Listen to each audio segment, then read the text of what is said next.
Hello student, good morning. तो आज हम स्टार्ट करेंगे dehydro halogenation.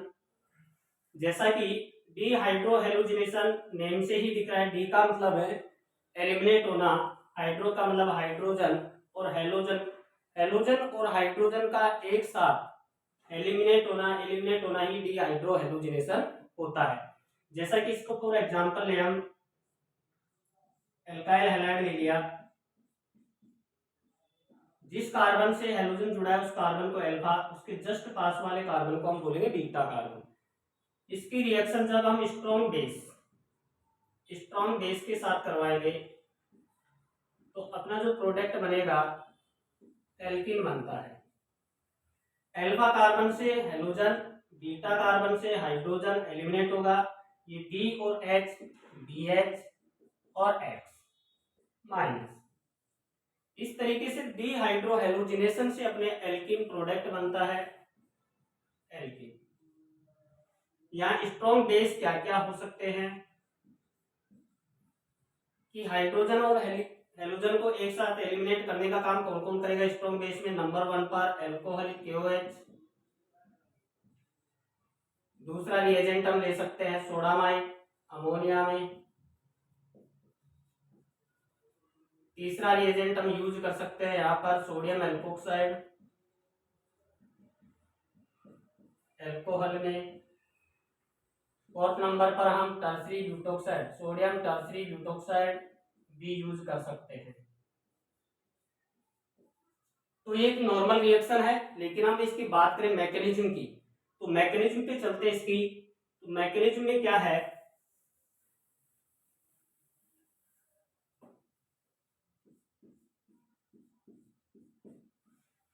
Alkyl halide base back side से अटैक करेगा इस हाइड्रोजन पर, ये अटैक करेगा बीटा हाइड्रोजन पर और अटैक करके एक इंटरमीडिएट बनाता है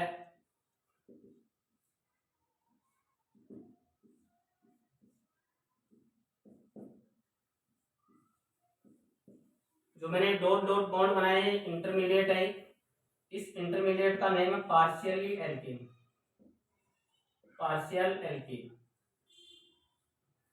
पार्शियल एल्कीन में यहाँ पर देखो ये बॉन्ड है जो फॉर्म होगा BF, ये बॉन्ड ब्रेक होगा BB, ये बॉन्ड फॉर्म होगा और ये बॉन्ड ब्रेक होगा।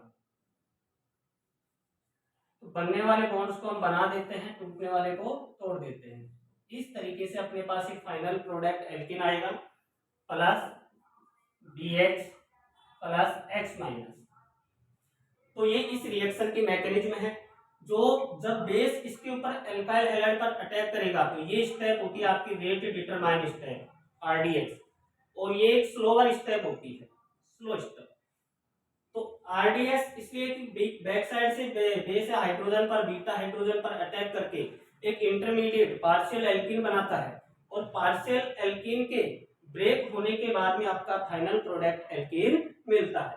तो इस मैकेनिज्म के बेस पर हम बात करें इस रिएक्शन के कैरेक्टरिस्टिक तो पहला ही कैरेक्टरिस्टिक हम बात करें सबसे पहले इसके रिएक्शन की रेट की, कि रेट क्या होता है।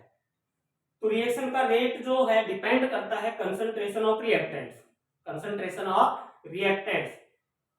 तो reactants RDS rate determine step ये है। इसमें रिएक्टेंट दो है, एक तो आपका स्ट्रॉन्ग बेस है और दूसरा आपका एल्काइल हैलाइड है।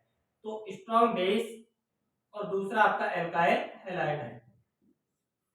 तो एल्काइल हैलाइड बेस के ऊपर पावर 1 है, कंसंट्रेशन की पावर 1, एल्काइल हैलाइड की 1। दूसरे कैरेक्टरिस्टिक की बात करें तो इस रिएक्शन का ऑर्डर क्या होगा। रिएक्शन का ऑर्डर देखो, बेस की पावर 1 है, ये एल्काइल हैलाइड की पावर 1, दोनों को हम ऐड करेंगे तो ये ऑर्डर आएगा इस रिएक्शन का 2। तीसरे नंबर पर हम बात करें, ये रिएक्शन एक एलिमिनेशन रिएक्शन है। एलिमिनेशन रिएक्शन का हम E उठाते हैं और इसका ऑर्डर 2 है तो इसके ऊपर 2, तो इस रिएक्शन को हम E2 रिएक्शन बोलेंगे। कौन सी रिएक्शन बोलेंगे? E2। इसी तरीके से E1 रिएक्शन भी होती है, E1CB रिएक्शन होती है। 3 टाइप की एलिमिनेशन रिएक्शन होती है। फोर्थ कैरेक्टरिस्टिक की बात करें कि इस रिएक्शन के लिए जो डेल्टा H है, change in enthalpy, change in the enthalpy greater than zero, greater than zero. अब ये ग्रेटर देन जीरो क्यों है, इसका आपको समझना है, क्योंकि यहाँ पर देखो ये बॉन्ड ब्रेक हो रहा है, ये बॉन्ड ब्रेक हो रहा है, और ये बॉन्ड ब्रेक हो रहा है, तो ये बॉन्ड क्या है, सिंगल बॉन्ड है। सिंगल बॉन्ड हमेशा क्या होता है, सिग्मा बॉन्ड। और यहाँ पर ये बॉन्ड जो है बन रहा है, ये बॉन्ड है, तो ये पाई बॉन्ड का फॉर्मेशन हो रहा है। तो जो सिग्मा बॉन्ड होता है पाई बॉन्ड के कंपेयर में स्ट्रॉन्ग बॉन्ड होता है, तो सिग्मा बॉन्ड स्ट्रॉन्ग है, पाई बॉन्ड वीक है। तो स्ट्रॉन्ग बॉन्ड से वीक बॉन्ड बन रहा है, तो स्ट्रॉन्ग बॉन्ड को ब्रेक करने के लिए अपने को टेम्परेचर की आवश्यकता होगी, और इसमें एक हाई टेम्परेचर देना होगा। तो टेम्परेचर हाई होने के कारण डेल्टा एच क्या है, ग्रेटर देन जीरो, इसलिए इस रिएक्शन को हम बोलते हैं एंडोथर्मिक। कौन सी रिएक्शन होगी ये, एंडोथर्मिक रिएक्शन होगी। और इस रिएक्शन के लिए एंडोथर्मिक है, तो इसके लिए डेल्टा एच भी क्या होगा, ग्रेटर देन जीरो। तो हम कह सकते हैं कि जो ये रिएक्शन है, reaction are spontaneous at high temperature. तो ये रिएक्शन जो स्पॉन्टेनियस होती है हाई टेम्परेचर पर स्पॉन्टेनियस होगी। दूसरी बात, इंपॉर्टेंट पॉइंट है इस रिएक्शन का, ये आपको ध्यान में रखना है। फिफ्थ पॉइंट जो कैरेक्टरिस्टिक है इसका एक है कि देखो यहां से हेलोजन और हाइड्रोजन एक दूसरे के एंटी पोजीशन से निकल रहे हैं, मतलब हेलोजन और हाइड्रोजन एक दूसरे के एंटी पोजीशन से एलिमिनेट हो रहे हैं। इसलिए इस रिएक्शन का जो नेचर है वो है एंटी एलिमिनेशन। कौन सा है, एंटी एलिमिनेशन।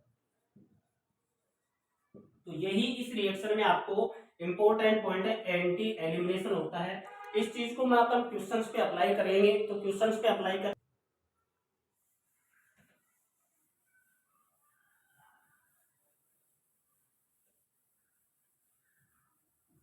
जैसे हम मान लो अपने पास एक से ज्यादा बीटा कार्बन है, जैसे CH3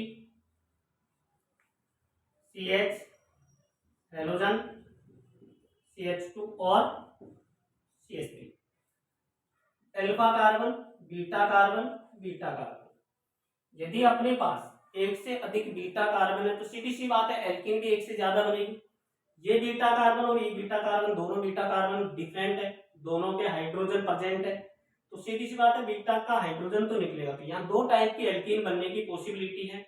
तो जैसे मैं इस बीटा से हाइड्रोजन और इसका हेलोजन निकालेंगे तो प्रोडक्ट बनेगा आपका CH3 CH2 double bond CH single CH2 और CH3। बेस आपका स्ट्रॉन्ग बेस रहेगा, ये जो मैंने आपको स्ट्रॉन्ग बेसिस बताए थे 4-5, उनमें से कोई भी हो सकता है। दूसरी एल्कीन बनेगी अपने पास, यदि हम इसका हाइड्रोजन निकालेंगे तो CH3 CH double bond CH और CH3, ये दो एल्कीन आपके पास फॉर्म हो रही है। अब लेकिन यहाँ पर डिपेंड करता है कि यहाँ दो एल्कीन बन रही है, इनमें एक मेजर एल्कीन है और एक माइनर एल्कीन है। तो मेजर माइनर एल्कीन का हम सेटजेट एक रूल होता है, सेटजेट रूल होता है कि more substituted alkene are major product. More जो सब्स्टिट्यूटेड एल्कीन है वो क्या होगी, मेजर प्रोडक्ट होगी। लेकिन इसको आप सेटजेट से नहीं देखकर हम दूसरे तरीके से देखना दिखाऊंगा आपको। यहाँ पर देखो दो मिथाइल ग्रुप है और इसमें एक इथाइल ग्रुप है एल्कीन से, एल्कीन से एक इथाइल ग्रुप है या दो मिथाइल है, तो यहाँ सब्स्टिट्यूएंट मोर है, तो ये वाली एल्कीन क्या है, मेजर है, और ये वाली कौन सी है, एल्कीन है। तो हम कह सकते हैं सेटजेट रूल से ये माइनर है। माइनर और मेजर का आप कैसे देखोगे कि कौन सी एल्कीन मेजर है कौन सी माइनर है। तो हम इसको एक तरीका और है देखने का कि more stable alkene is the major product. More stable alkene कैसे देखेंगे कि डबल बॉन्डेड कार्बन को आप उसके जस्ट पास वाले कार्बन पे हाइड्रोजन देखो, तो देखो इस कार्बन पे अल्फा कार्बन है, ये भी अल्फा कार्बन है, तो इस पे 3 हाइड्रोजन, इस पे 3 हाइड्रोजन, तो इसमें अल्फा हाइड्रोजन टोटल कितने, 6, और इसमें अल्फा हाइड्रोजन कितने हैं, इधर देखो अल्फा एक कार्बन ही नहीं है तो हाइड्रोजन भी नहीं होंगे, ये वाला कार्बन अल्फा कार्बन है, तो इस कार्बन पे हाइड्रोजन कितने हैं, 2। तो सीधी सी बात है इसमें अल्फा हाइड्रोजन ज्यादा है तो हाइपर कॉन्जुगेटिव स्ट्रक्चर ज्यादा बनेगी। तो हाइपर कॉन्जुगेशन इसमें मोर है तो हाइपर कॉन्जुगेशन इसके कंपेयर में इसमें ज्यादा है, तो हाइपर कॉन्जुगेटिव स्ट्रक्चर जितनी ज्यादा होंगी उसकी स्टेबिलिटी उतनी ही अधिक होगी। इसलिए जो मोर स्टेबल एल्कीन है वो क्या होगी, मेजर एल्कीन होगी। तो चलते हैं इसके ऊपर अपन कुछ क्वेश्चंस करते हैं। क्वेश्चन से ये जो कंसेप्ट है अच्छे से आपका क्लियर होगा। कुछ क्वेश्चंस कर ले, जैसे पहला क्वेश्चन Cl और इसकी रिएक्शन आप करवा देते हैं अल्कोहलिक KOH से। तो देखो कार्बन, इस कार्बन पे हेलोक्लोरीन जुड़ा है तो इस कार्बन को हम अल्फा कार्बन बोले। अब इसमें देखो बीटा कार्बन, ये बीटा कार्बन और ये भी बीटा कार्बन, तीन बीटा कार्बन है। लेकिन देखो ये बीटा कार्बन और ये बीटा कार्बन दोनों सेम है, ये अलग है। तो इसमें दो टाइप्स के बीटा कार्बन है, एक बीटा कार्बन ये है, एक ये है और एक ये है। लेकिन ये दोनों बीटा कार्बन सिमिलर है, तो इन दोनों में से हम किसी एक को ले लेते हैं, कोई दिक्कत नहीं। तो जब मैं इसका हाइड्रोजन और इस हेलोजन को यहाँ से हटाएंगे, एलिमिनेट करवाएंगे, तो आपका प्रोडक्ट बनेगा डबल बॉन्ड, यहाँ डबल बॉन्ड बन जाएगा। एक तो ये हो गया। दूसरा, इन दोनों में से चाहे ये ले लो चाहे ये ले लो, इस कार्बन का हम क्लोरीन और इस कार्बन से हाइड्रोजन हटाएंगे तो आपकी एल्कीन ये बनेगी। अब इनमें देखना है कि कौन माइनर है कौन मेजर है। तो आप देखो यहां डबल बॉन्ड इस कार्बन पे है, तो ये अल्फा अल्फा कार्बन, ये अल्फा कार्बन, ये अल्फा कार्बन। यहां डबल बॉन्ड आपका यहां पे मिल रहा है, तो इसमें दो अल्फा कार्बन है। तो इस अल्फा कार्बन पे इस पे तीन हाइड्रोजन, इस पे दो हैं और इस पे दो हैं। तीन दो पांच और दो सात, अल्फा हाइड्रोजन 7 है। और इसमें अल्फा हाइड्रोजन कितने, दो इस पे दो इस पे, चार अल्फा हाइड्रोजन। कितने अल्फा हाइड्रोजन, चार। तो 7 इस पे है, 4 इस पे है। तो आपके पास में इसकी हाइपर कॉन्जुगेटिव स्ट्रक्चर क्या होगी, ज्यादा बनेगी इसके कंपेयर में। तो ये वाला क्या होगा आपका मेजर होगा और ये क्या होगा माइनर होगा। अब ध्यान देना है कि जो मेजर प्रोडक्ट होता है वो सेटजेट एल्कीन होती है। कौन सी एल्कीन होगी, सेटजेट,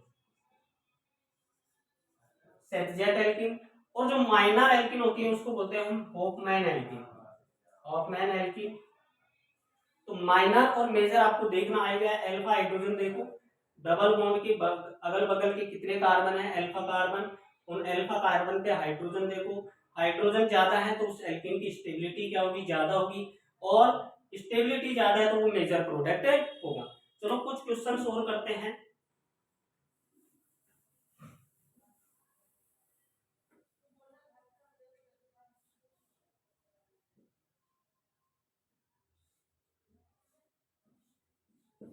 क्लोरीन, इसकी रिएक्शन आप अल्कोहलिक KOH से करवाते हैं। तो क्लोरीन इस कार्बन पे अटैच है, ये कार्बन अल्फा होगा, ये कार्बन बीटा होगा, ये कार्बन बीटा होगा, ये कार्बन बीटा होगा। तो इसमें भी तीन बीटा कार्बन है। लेकिन देखो ये बीटा कार्बन से 2 नंबर पे क्लोरीन, इधर से 2 नंबर पर क्लोरीन। तो ये बीटा कार्बन और ये बीटा कार्बन दोनों सिमिलर है, तो इन दोनों में से हम किसी एक को लेंगे।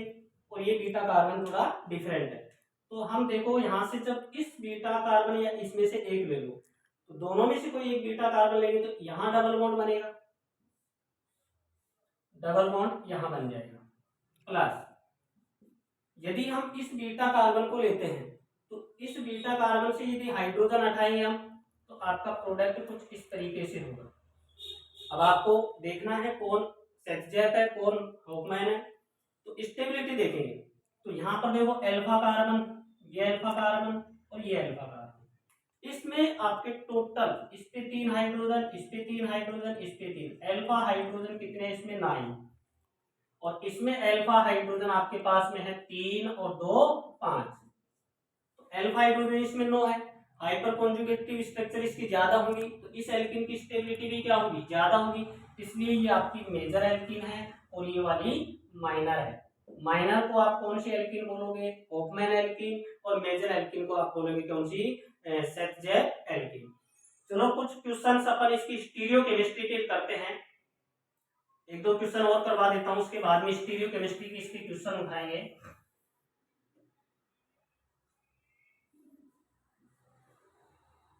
सिंगल बॉन्ड, यहां मैंने क्लोरीन लगाया। इसकी रिएक्शन एल्कोहलिक KOH के साथ, जब इसकी रिएक्शन एल्कोहलिक KOH के साथ करेंगे तो देखो ये अल्फा कार्बन, ये बीटा कार्बन, ये बीटा कार्बन, ये बीटा कार्बन, इसमें भी 3 बीटा कार्बन है। लेकिन देखो ये दोनों बीटा कार्बन सिमिलर है, दोनों बीटा कार्बन क्या है, सिमिलर, और ये डिफरेंट है। तो इसमें भी 2 टाइप के बीटा कार्बन है, तो आपके प्रोडक्ट भी कितने बनेंगे, 2। यदि हम इस बीटा कार्बन का हाइड्रोजन लेते हैं और यहां से हेलोजन क्लोरीन को हटाएंगे, रिलीज करें, रिमूव करवाएंगे, तो डबल बॉन्ड आपका बनेगा यहाँ पर प्लस। इन दोनों में से कोई ले लो, ये ले लो चाहे ये ले लो,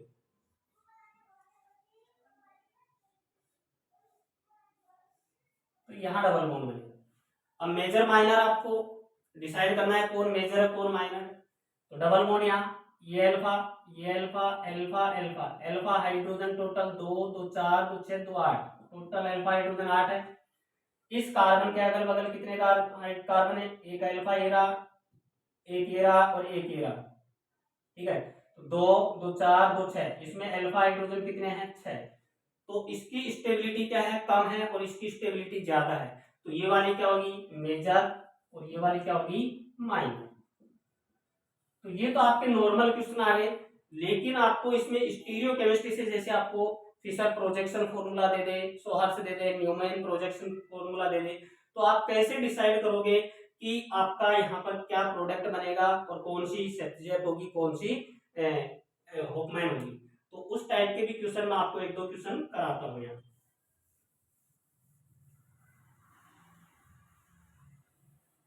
जैसे हम पहले फिशर प्रोजेक्शन फॉर्मूला ले लेते हैं,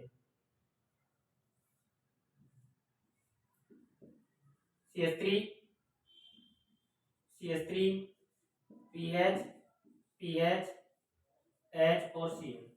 देखो क्लोरीन इस कार्बन पे जुड़ा है, हाइड्रोजन यहाँ पर है, बीटा कार्बन पे हाइड्रोजन प्रेजेंट है, अल्फा कार्बन पर हेलोजन है, और इसकी रिएक्शन आपको दे रहा है अल्कोहलिक KOH के साथ। अल्कोहलिक KOH के साथ इसकी यदि रिएक्शन करवाएं तो आप इस क्वेश्चन को कैसे करोगे। तो इस तरीके के क्वेश्चन से डील करने के लिए आपको डायरेक्ट नहीं कर सकते, पहले आप इसको न्यूमेन में कन्वर्ट कीजिए। तो आपको पता है न्यूमेन को, ये 2 कार्बन, ये अल्फा कार्बन, ये बीटा कार्बन, तो न्यूमेन को आप कैसे डिसाइड करोगे कि इसका न्यूमेन प्रोजेक्शन फॉर्मूला किस तरीके से हम बनाएं। तो आपको पता है कि न्यूमेन में आपको एक कार्बन को डॉट और एक कार्बन को आप सर्कल बनाते हैं, ठीक है। तो ये वाला CH3 मैंने यहाँ टच किया, ठीक है, ये वाला CH3 इसके जस्ट पास में CH3, दूसरा। अब देखते हैं यहाँ पर बॉन्ड, ये वाला कार्बन है, इसके इस साइड में कौन है, हाइड्रोजन, और इस साइड में कौन, सॉरी हाँ, ये CH3 इस कार्बन में, इस कार्बन पे देखो, इस कार्बन के इस साइड में कौन है, हाइड्रोजन है, इस कार्बन के साइड में कौन है, PH है, इस कार्बन के इस साइड में कौन है, क्लोरीन है, और इस कार्बन के राइट में कौन है, PH है। इस तरीके से आप इसको बनाओ। लेकिन आपको पता है कि ये रिएक्शन जो है एंटी एलिमिनेशन होती है, तो एंटी पोजीशन के लिए आपको इस क्लोरीन को और हाइड्रोजन को आपको एंटी पोजीशन पर लाना होगा। तो एंटी पोजीशन के लिए अपन क्या करेंगे, इसको स्टीयरिंग की तरह थोड़ा घुमा देते हैं। तो घुमाने के बाद में क्या बनेगा,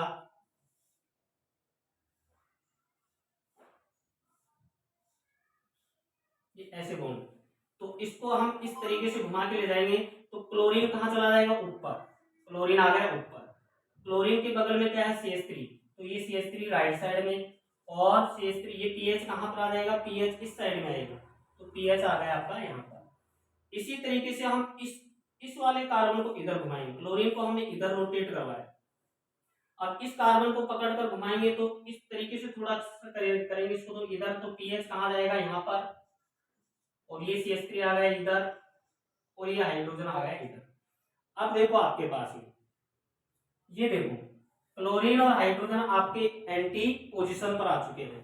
अब इसका एलिमिनेशन होगा, डायरेक्ट नहीं करवा सकते आप, पहले इसको आप फिशर को आपका न्यूमेन में कन्वर्ट करना है। न्यूमेन में कन्वर्ट करने के बाद में हाइड्रोजन और हेलोजन को एंटी पोजीशन पर लाना है, क्योंकि इस रिएक्शन का नेचर कैसा है, एंटी एलिमिनेशन। तो इसमें आपको एंटी पोजीशन पर इसको लाए। एंटी पोजीशन पर लाने के बाद में आप इस हाइड्रोजन और क्लोरीन को निकालेंगे तो डबल बॉन्ड C, ठीक है। तो इस कार्बन पे इधर कौन है CH3, इधर कौन है PH, किसी को भी आप एक कार्बन मान सकते हो। इस साइड में इस कार्बन पे कौन है CH3 और इस साइड में कौन है PH। तो आपकी ये ट्रांस एल्कीन बनती है। कौन सी एल्कीन बनेगी, ट्रांस एल्कीन। तो समझ में आया होगा। आपको फिशर प्रोजेक्शन फॉर्मूला दिया है और आपको अल्कोहलिक KOH के साथ उसकी रिएक्शन करवानी है। तो आपको डरने की बात नहीं है कि आप पहले इसको क्या करना है। आपको जीओसी ने आपको सिखाया गया है कि फिशर को आप न्यूमेन में कन्वर्ट कैसे करते हैं, सोहर्स में कैसे कन्वर्ट करते हैं। तो ये कन्वर्जन आपको सिखाया हुआ है। तो आप इसमें क्या करना है कि फिशर को न्यूमेन में कन्वर्ट करके आपको हाइड्रोजन और क्लोरीन को एक दूसरे के एंटी पोजीशन पर लाना है। एंटी पोजीशन पर लाने के बाद में कोई दिक्कत नहीं है, कार्बन दोनों कार्बन को बना लो। अब राइट में कौन है, देखो इस कार्बन के पीछे वाले सामने वाले कार्बन के राइट में कौन है पीएच है, इधर पीएच लगा है, इधर कौन है CH3 लगा है। इसमें देखो इस कार्बन पे देखो इधर कौन है CH3, इधर कौन है पीएच। जैसे ये वाला अल्फा कार्बन हो गया तो ये बीटा हो गया, तो ये अल्फा ये बीटा, ठीक है। इस तरीके से आप इस क्वेश्चन को कर सकते हैं। चलो अपन अब इसी टाइप का एक दो क्वेश्चन और करते हैं। देखो सेकंड क्वेश्चन अपन करें इसी टाइप का। ये आपका न्यूमेन प्रोजेक्शन फॉर्मूला है। तो न्यूमेन में भी कौन सा है, ये न्यूमेन में दो होते हैं, स्टैगर्ड और इक्लिप्स्ड। तो ये इक्लिप्स्ड फॉर्मूला आपका है। तो इसमें आपको क्या करना है कि देखो हाइड्रोजन और इस Br को एंटी पोजीशन पर लाना होगा। तो Br तो ठीक अपनी जगह पे सही है। आप क्या करना है कि जो ये पीछे ये वाला कार्बन है इसको आप थोड़ा सा स्टीयरिंग की तरफ घुमा लो। तो देखो किस तरीके से रोटेट करेंगे, इसका रोटेशन करवाएंगे। तो Br की पोजीशन तो ऐसे कैसे रहने दो, Br और H ये पीएच ऐसे कैसे, ये क्या है हाइड्रोजन को पकड़कर आप सीधा रोटेट करके यहाँ पर लाइए, हाइड्रोजन आएगा इस पोजीशन पर। तो जब हाइड्रोजन इस पोजीशन पर आएगा तो ये Me यहाँ पर आएगा और Et यहाँ पर जाएगा। Et इधर आ जाएगा और Me यहाँ पर। कुछ नहीं है, बस यहाँ से एलिमिनेशन करवा दो यहाँ पर।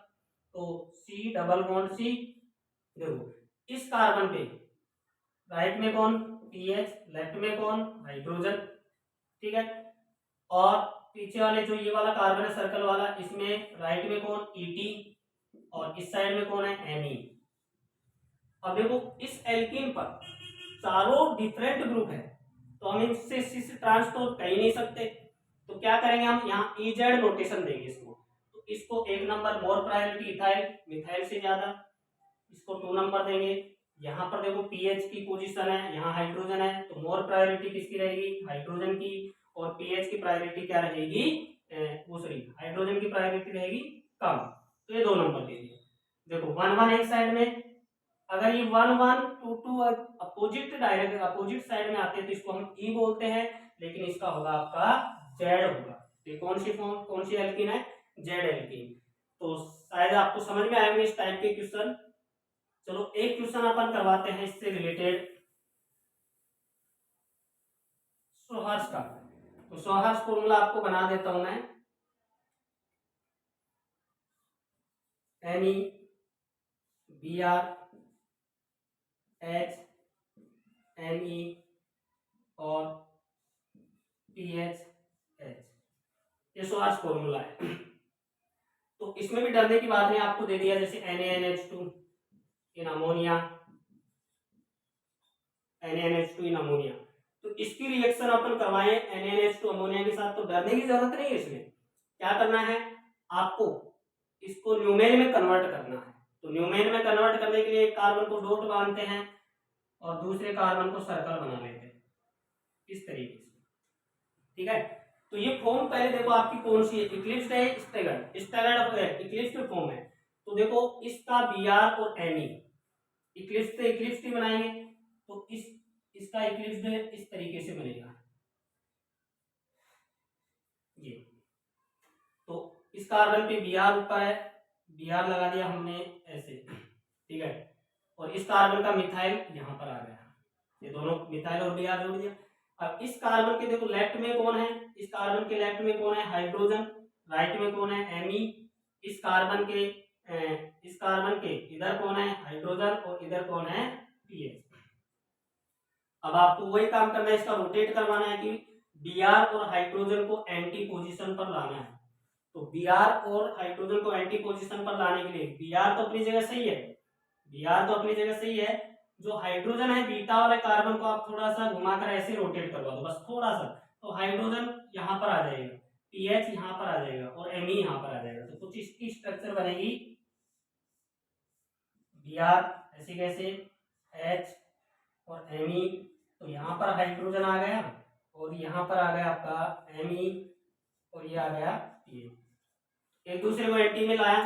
तो ये जो फॉर्म है यहाँ से इस Br को और इस हाइड्रोजन को यहाँ से निकालेंगे, तो कुछ नहीं, आप डबल बॉन्ड C, तो इस कार्बन के इस साइड में कौन है, हाइड्रोजन, इस साइड में कौन है, Me मिथाइल, और इस कार्बन में देखो इस साइड में कौन है, मिथाइल, और इस साइड में कौन है, PH। तो ये आपकी एक ट्रांस एल्कीन है। कौन सी एल्कीन है, ट्रांस एल्कीन। तो इस तरीके से आपका ये डिहाइड्रोहेलोजिनेशन है, और भी है। तो हमने बात की थी स्ट्रॉन्ग बेस की। यदि हम स्ट्रॉन्ग बेस, एक strong steric crowded base use करते हैं, देखो इस बेस के ऊपर आपका स्टेरिक क्राउड ज्यादा है, मतलब एल्काइल ग्रुप बहुत बड़ा है, तो स्टेरिक क्राउड यहाँ पर ज्यादा है। तो यदि स्टेरिक क्राउडेड यदि बेस लेते हैं तो यहाँ भी पॉसिबिलिटी दो ही एल्कीन बनने की होगी, ये अल्फा कार्बन, ये बीटा कार्बन, ये बीटा कार्बन। तो ये भी काम तो वही करता है। CH2 यहाँ से हाइड्रोजन का एलिमिनेशन करवाएंगे, तो CH2 double bond, CH single bond, CH2 और CH3, एक एल्कीन तो आपकी ये बनेगी। दूसरी एल्कीन आपकी बन जाएगी यदि इससे हाइड्रोजन लेते हैं, CH डबल बॉन्ड, CH और CH3। लेकिन यहाँ देखने वाली बात एक चीज है, ध्यान देने वाली बात, कि स्टेरिक क्राउडेड जब बेस होता है तो वो उस हाइड्रोजन का एलिमिनेट करता है जिस कार्बन पे स्टेरिक क्राउड कम होता है। तो देखो इस कार्बन पर, इस बीटा कार्बन पर कोई भी एल्काइल ग्रुप नहीं जुड़ा है, जबकि इस बीटा कार्बन पर ये मिथाइल ग्रुप जुड़ा है। तो इस बीटा कार्बन पर ये मिथाइल ग्रुप जुड़ा है, तो यहाँ स्टेरिक इंट्रेंस ज्यादा है, तो यहाँ पर इस बेस को, इस हाइड्रोजन को निकालने में दिक्कत होगी। जबकि यहाँ स्टेरिक क्राउड क्या है, कम है, क्योंकि खुद भी बड़ा बेस है, बहुत बिग बड़ा बेस है, और यहाँ पर क्या है, स्टेरिक क्राउड कम है। तो यहाँ दो एल्कीन है, आपको ये होपमैन एल्कीन है, होपमैन एल्कीन, और ये है आपकी सेथजेप एल्कीन। कौन सी है, सेथजेप। लेकिन हम माइनर और मेजर देख रहे थे, तो पीछे जब हम बेस यूज कर रहे थे उनमें हम सेथजेप एल्कीन को मेजर बता रहे थे, होपमैन एल्कीन को माइनर बता रहे थे। लेकिन यदि हम बल्कि base, steric crowded base use करेंगे तो आपका Hofmann product is the major होगा और ये वाला क्या होगा, माइनर होगा। ठीक है, तो ध्यान देने की बात है कि यदि बल्कि बेस हम यूज करते हैं, रिएक्शन पर आपको एरो के ऊपर बल्कि बेस दिख जाए, एल्काइल हैलाइड दिख जाए, और आपको पूछे कि कौन मेजर प्रोडक्ट होगा, तो आपको सेथजेप एल्कीन को मेजर न बताकर आप होपमैन एल्कीन को क्या करना है, मेजर बताना है। सेथजेप और होपमैन प्रोडक्ट वैसे डिसाइड करना है, नंबर ऑफ अल्फा हाइड्रोजन देख लेना, स्टेबिलिटी ऑफ एल्कीन, तो स्टेबिलिटी एल्कीन की ज्यादा वो सेथजेप प्रोडक्ट होगा, एल्कीन की स्टेबिलिटी कम है तो वो होपमैन प्रोडक्ट होगा। और होपमैन प्रोडक्ट यदि बेस आपका नॉर्मल बेस है, बल्कि बेस नहीं है, तो आपका होपमैन प्रोडक्ट है माइनर होगा, सेथजेप मेजर होगा। लेकिन यदि बल्कि बेस आता है तो बल्कि बेस के लिए आपका Hofmann product is the major product and Saytzeff product is the minor product. Okay, thank you. तो हम आज इसको डिहाइड्रोहेलोजिनेशन जो E2 रिएक्शन पढ़ा है उसको स्टॉप करते हैं, देखते हैं नेक्स्ट लेक्चर।